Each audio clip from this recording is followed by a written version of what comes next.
Montana Territory, late spring of 1882. The wind carried the scent of pine and old ash, and the sun had just crested the Ozarka Range when Hazel Albright collapsed in the dirt behind the boarding house. She had been hauling buckets for the washroom since dawn, after staying up through the night mending trousers for the ranch hands. Her breath came shallow, her skin pale as snow, and her knees scraped the gravel as she hit the ground. No one came to help her. From the porch, Mrs. Latimer crossed her arms and shook her head. Lazy thing. Always has an excuse. Hazel heard it, even through the pounding in her skull. She wanted to speak, to tell them she was not lazy, just tired. Just sick, but her mouth would not work. Reckon she's faking again, someone muttered from the bunkhouse steps. A few snorted. No one stepped closer. But someone did see. Across the yard, the newest cowboy had just returned from riding fence. His horse, a black gelding with a white blaze, stood still as he slipped down and tossed the reins around the hitching post. He pushed back his hat and stared at the still figure on the ground. Orren Rowe had seen plenty of people fake pain to get out of work. Hazel Albright was not one of them. He crossed the yard in long strides, his boots crunching the dry earth. "She all right?" he asked, his voice low but clear. "She does this?" Mrs. Latimer said, waving a dismissive hand. "Always falling ill when chores pile up." Orren crouched beside Hazel. Her pulse fluttered weakly at her neck, and her skin was hot like fire. He slid one arm under her knees, the other behind her back, and lifted her before anyone could protest. "She worked harder than all of you put together," he said without turning around. "This girl's been running your kitchen, your wash, your sewing, and your ledgers. And you let her fall." The silence behind him was deep as a canyon. He carried her into the boarding house, shouldered open the door, and laid her gently on a cot in the back room she never used for herself, always saved it for travelers. He took a damp cloth to her forehead and found one of the few jars of willow bark tea in the pantry. She stirred, her eyes fluttering open. "You should not be here," Hazel whispered, voice hoarse. "Neither should you be on the ground in that yard," Orren said. "Let me help."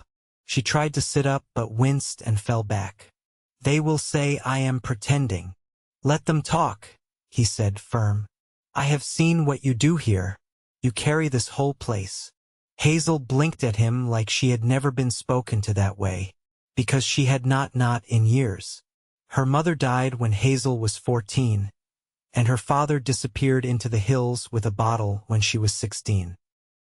Since then, she had kept the house, run the books, cooked, cleaned, and fixed everything the men around her could not be bothered to do. At 22, she was worn thin and bone-tired. "I do not need," she began. "You need rest," Orren said. "That is all." She studied him. His face was tanned from the trail, a faint scar under one cheekbone, and eyes the color of storm clouds before rain. "You are new," she said. 3 weeks. Orren Rowe. Hazel Albright. He smiled just a little. "I know." She flushed and turned her gaze to the wall. "I will be better by tomorrow. You take 2 days. I will speak to Mrs. Latimer." His voice lowered. "And if she says one more word about you being lazy, she can dig her own damn latrine." Hazel blinked at his bluntness and then, to her own shock, laughed. It caught in her throat but still came out dry and surprised. He stood. "Sleep. I will bring you broth later." She watched him walk out, and for the first time in a long while her chest felt light. Not because she was better, but because someone had seen her. The next morning, Orren carried out the wash, stoked the ovens, chopped wood for the stove, and hauled water from the well. Mrs. Latimer narrowed her eyes at him. "You plan to take over her work now?" "I plan to keep the place from falling apart while she rests," he replied. Hazel watched from the window, wrapped in a worn quilt. Each time he came back with water or wood, he glanced up. Their eyes met more than once. He never looked away first. By the second day, her fever broke. She stood, shaky but upright. When she stepped out into the sunlight, the world seemed sharper, clearer. Orren was by the fence, fixing a broken rail. He looked up, pushed back his hat. "You are up?" he said, relief softening his voice. "I am better," she said. Then after a moment, "Thank you." He nodded and walked toward her. "You should not thank me for doing what is right." "I do anyway," she said. They stood close, the warm breeze lifting a strand of her hair. He reached out, gently tucked it behind her ear. His fingers brushed her cheek. She did not flinch. "You have kind eyes," she said, then looked down, embarrassed. He tipped her chin up with one hand. "And you have a strong heart." For a moment, they just stood there, the world quiet around them. Then she whispered, "They called me lazy." "I know," he said, "and they were wrong." Tears welled up, unbidden. She blinked fast, but he saw them. "You are not alone anymore," he said, voice low and sure. "Not if you do not want to be." She nodded, her voice caught in her throat. "I do not want to be." He smiled, and this time she smiled back. And for the first time in years, she felt safe. Not because life had changed overnight, but because he was in it now. And he saw her. Hazel's hands were steadier by the third morning, though she still moved like someone learning to trust their own limbs again. She found herself standing in the back garden with a bowl of bean pods, trimming stems in the hush before breakfast clatter began. The air smelled of damp soil and a trace of wood smoke drifting from the bunkhouse chimney. Behind her, Boots approached unhurried, even-footed. "You always work this early?" Orren asked, stepping just within the fence line. Hazel didn't turn right away. "Most mornings. The garden's quiet. Doesn't talk down to me." She glanced back, eyes catching his. "You're up earlier than usual." "Didn't sleep much," he said, arms folded over the top rail. "Too many thoughts crowding up my head." She nodded once, not asking what they were. She didn't need to. She could see in the way he watched her, not just out of concern, but as if he were waiting for something he hadn't yet named. "You ride far yesterday?" she asked. "Over past Bitter Creek." Fence was down near the cottonwoods. "Elk must have pushed through." She set a trimmed pod in the basket, her eyes following the motion. "I haven't walked that far in years. Used to go with my brother before he left for Idaho. We'd fish where the water curved near the rock ledge." "Still fish there," Orren said. "Caught a rainbow trout last week." Wind came off the bluff cold as anything, but the light on the water was something. Hazel smiled just a little, the corner of her mouth twitching. "My brother said that stretch looked like a Bible painting. Said if God lived anywhere, it'd be there between the pine and the sky." "I think he was right," Orren said. She looked at him again, more directly this time. "You believe in God?" His jaw flexed. "I believe in quiet places, and in folks working honest and not turning from pain just because it's easier." Hazel let that sit between them. The wind shifted, rustled the tall grass behind the fence. A crow called from the eaves. "I found your ledger," Orren said after a moment. "It was under a flour sack in the cupboard." Hazel's shoulders stiffened. "You went through the pantry?" "I was looking for the tin of salt," he said. "Didn't mean to pry, but I saw the columns you keep. Detailed. Every sack. Every cent. Down to the penny." She straightened, wiping her hands on her apron. "No one asked me to do it. I just kept it from falling apart best I could." "It's not just numbers," he said. "That's a whole map of how this place is still standing." She didn't answer. Instead, she gathered the trimmed pods and stepped toward the porch. "You ever think of leaving?" he asked. stopping her just before the steps. She paused. Once, maybe twice, but I had no money and no one to go with, and everywhere new starts with strangers. I already know how to live with being overlooked here. It shouldn't stay that way. She looked down at her boots, dust crusted at the seams. That's kind of you. But kindness doesn't fix a roof or stop a fever. No, Orren said. But it's a start. And I don't plan to leave you to do the rest alone. Hazel held the basket tighter, the wood biting into her palms. You don't even know if I'm worth staying for. I do, he said. I knew when you got back on your feet without asking a soul for help. And when you thanked me even though you didn't have to. She looked up again, and this time her gaze didn't falter. I don't know what to do with someone who sees me, she said, voice quiet. Then let's figure it out slow, Orren replied. No rush, just days and work, and a little time by the fence. Hazel stepped past him, up onto the porch, but paused at the door. There's a spot behind the barn, she said without turning around. Old stump makes a good seat. I sit there sometimes after supper. He didn't answer right away, but she heard the warmth in his voice when he did. I'll find it, and she knew he would. The stump behind the barn was dry and sun-warmed when Hazel arrived that evening. She carried a tin cup with a bit of chicory boiled dark and bitter stronger than she liked, but it kept her awake through the ache that still lingered low in her back. The barn cast a long shadow over the grass, and the sound of someone splitting kindling echoed faintly from the woodpile. She didn't wait long before Orren rounded the corner, sleeves rolled and shirt damp at the collar. He slowed when he saw her, then settled beside her without a word, leaving a respectful space between them. After a while, Hazel said, Did you always ride fence and shovel stalls? Or did you do other things before? His eyes stayed on the horizon.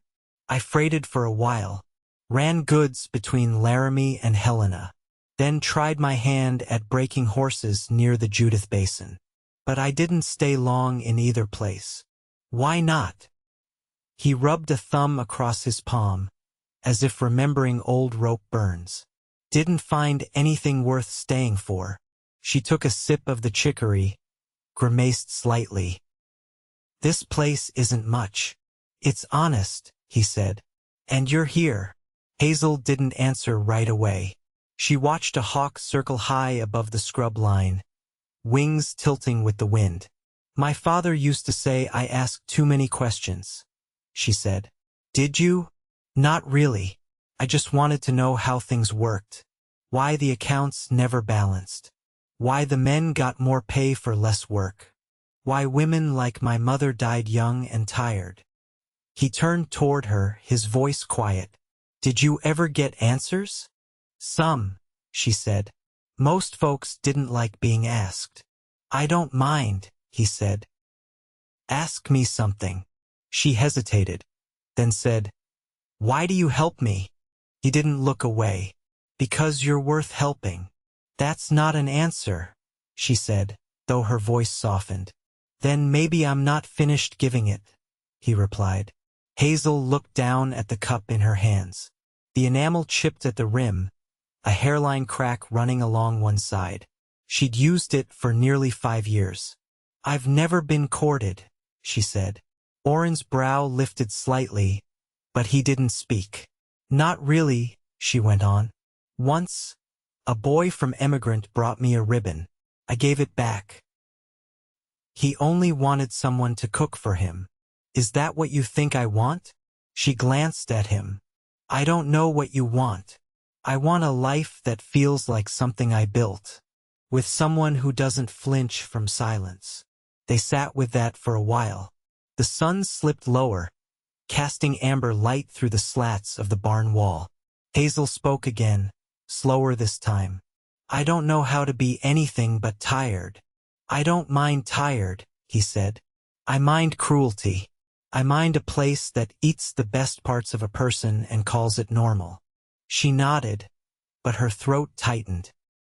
I don't have much to offer. You have more than you think. She turned her face toward him. You really believe that? I do, he said. And I'll keep showing up until you believe it, too. Hazel looked away before her eyes betrayed her. The wind picked up, brushing her hair across her face. I'll be here again tomorrow, she said. I know, he answered. So will I. The next week brought a slow change to the rhythm of the place. Hazel still rose before the sun, but now she shared the work. Orren didn't ask or wait for permission, he just started showing up where hands were needed. Fixing the broken hinge on the smokehouse door. Quietly patching the corner of the fence where the boards had warped. Taking on the late chopping when Hazel's shoulders grew stiff near the end of the day. No one said much about it anymore, though the way Mrs. Latimer pursed her lips when Orren passed her in the yard said plenty. Still, the meals got warmer, the wash dried faster, and the ledgers balanced without error. That evening, as dusk flattened the hills, Hazel walked to the edge of the pasture where the sheep were penned. Orren leaned against the gate, one arm draped over the top rail, watching the last of the sunlight catch in the wool of the youngest lambs. They'll need shearing soon, she said, glancing out at the flock. Already sharpened the blades, he replied. Figured you'd want it done clean. She stepped beside him, folding her hands in front of her. You always this steady with everything? Or just when someone's watching? He met her gaze. I was raised by a man who drank his wages by sundown. If I wanted anything boots, a winter coat, I had to earn it before he could waste it. Guess I got used to doing things right the first time. Hazel watched a ewe nudge her lamb toward the trough. My father never drank. He just disappeared. Took a rifle and said he was going to hunt elk. Never came back. Did you look? I waited. For weeks, then months. First I thought he was dead. Then I thought he'd left on purpose. I still don't know which is worse. Not knowing's its own kind of wound, Orren said. Doesn't bleed, but you feel it every day. She nodded, quiet for a moment. I stopped hoping after the second winter. That's when I started keeping the books. It made the world make sense even if the rest didn't. You ever want to start over? He asked. Her answer came slow. I used to imagine a dry goods store. Just a little one. Shelves lined up neat. Everything in its place. A bell on the door. Maybe a window with lace curtains. He tilted his head. That's not so far-fetched. It is when you've only ever had enough to survive. Orren shifted, resting both arms on the gate. I've saved some. Not much, but enough to stake a small claim. Maybe even build something. Hazel's brows drew together. Why are you telling me this? Because I'm thinking about where I'd want that something to be, and who I'd want it with. She looked at him full, the quiet between them stretching long and deep, like the space between one breath and the next. I don't know how to be looked after, she said. You don't have to be, he replied. Just don't stop me from standing beside you. The last light caught the edge of his jaw, and for once, Hazel didn't look away. The gate creaked as he shifted closer by an inch, then another. He didn't reach for her. He just waited. She stepped in, closing the distance herself. I don't want lace curtains, she said, voice low.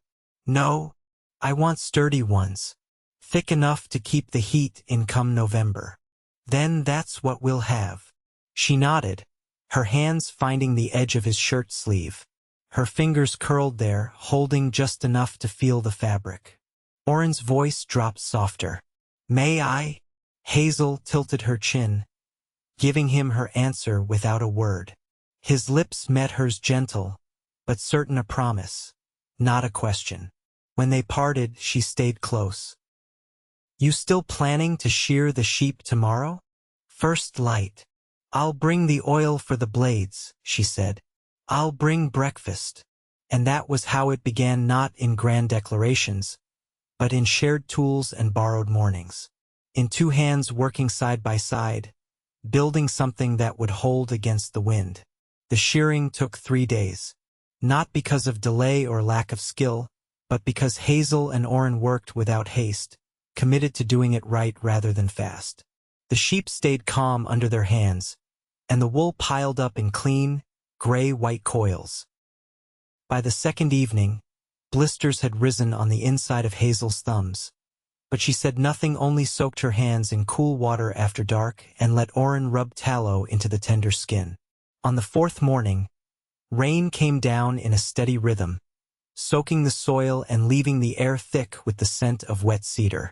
Chores were light, and Hazel found herself at the kitchen table, sewing a new hem onto a curtain she planned for her corner of the house. Orren stood by the stove, cleaning the grit from his saddle rigging. "You ever think about your mother?"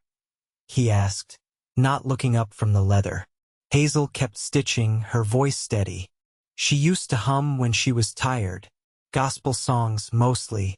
I didn't understand it then, how someone could find comfort in the same songs that played at funerals. Maybe she wasn't thinking about endings," he said.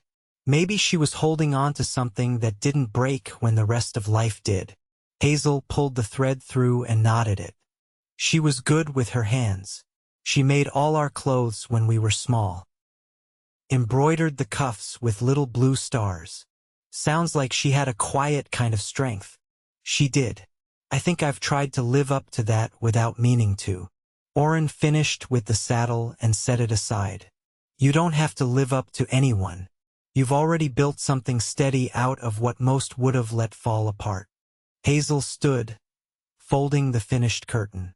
"I was thinking if I ever do open that store, I'd keep a workroom in the back. A place for mending, maybe even dressmaking. You'd be good at it." She gave him a sidelong look.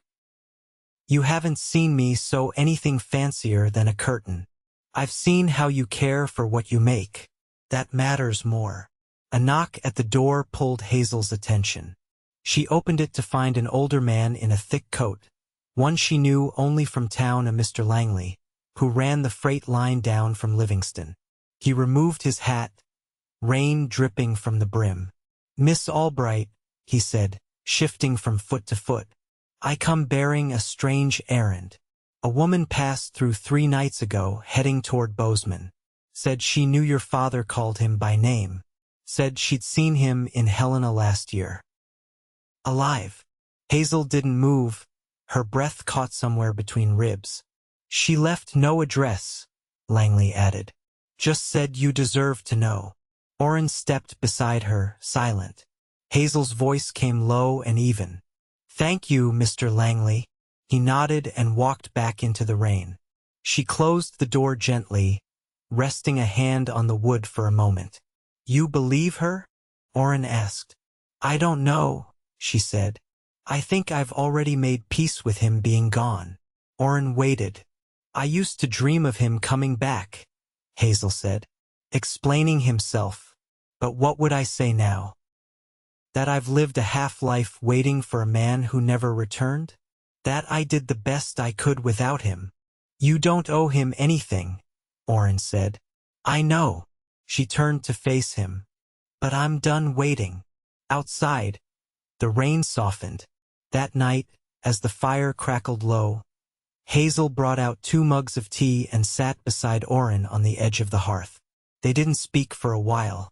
The heat from the stones warmed their knees, and the silence between them was easy. "I've been thinking," she said, wrapping her hands around the tin mug. "When summer ends, this place'll quiet down. The hands move on, the fields go still. Winters can be long here," Orren said. "They can," she agreed. "But I don't want another one like the last." He shifted, watching her carefully. "I want to build the store," she said. "Not in town. Here. There's enough land. I can use the back barn for a start. Folks pass through more than you'd think." Orren's mouth curved into something soft. "I'll help you frame the walls." She met his gaze. "And what do you want?" He set his mug down. "I want to stay with you." Her breath caught not from surprise, but from the weight of something long hoped for finally landing in her chest. "I want that too," she said. "I want you with me. Not just through next season. Always." He reached for her hand. She let him take it. They married in late July, beneath the cottonwoods where the creek curved past the pasture. Mrs. Latimer stood stiff and awkward, but she brought a loaf of sweet bread for the table, and that was more than Hazel ever expected. A few of the ranch hands carved benches from old planks, and someone strung wildflowers into garlands. Hazel wore a dress she stitched herself pale blue with a high collar and her mother's buttons sewn along the back. Orren wore his trail coat, brushed clean, and boots newly oiled. They spoke their vows without flourish, hands joined, eyes steady. Afterward, they ate stew and cornbread on the porch. Come nightfall, when the guests had gone and the stars came out, they lay together behind the curtain Hazel had sewn, the one she'd hung in the room that was once hers alone, now theirs. Years passed quiet and full. The store opened that winter. The lace never did make it to the windows, but the shelves stayed lined, the ledgers stayed honest, and the back workroom always smelled faintly of cedar and starch. Hazel taught local girls to mend seams and measure hems. Orren fixed the roof each spring and rode fence less often. He planted potatoes in the soft soil behind the barn, and in time he added carrots and onions and a row of beans. They grew older together, laughter tucked into the edges of their days. Sorrow no longer sharp but folded into memory like worn cloth. And each night, just before sleep, Orren would take Hazel's hand, the same way he had that first evening behind the barn, and hold it as if it were still new, because every good thing they built together, and neither of them ever stood alone again.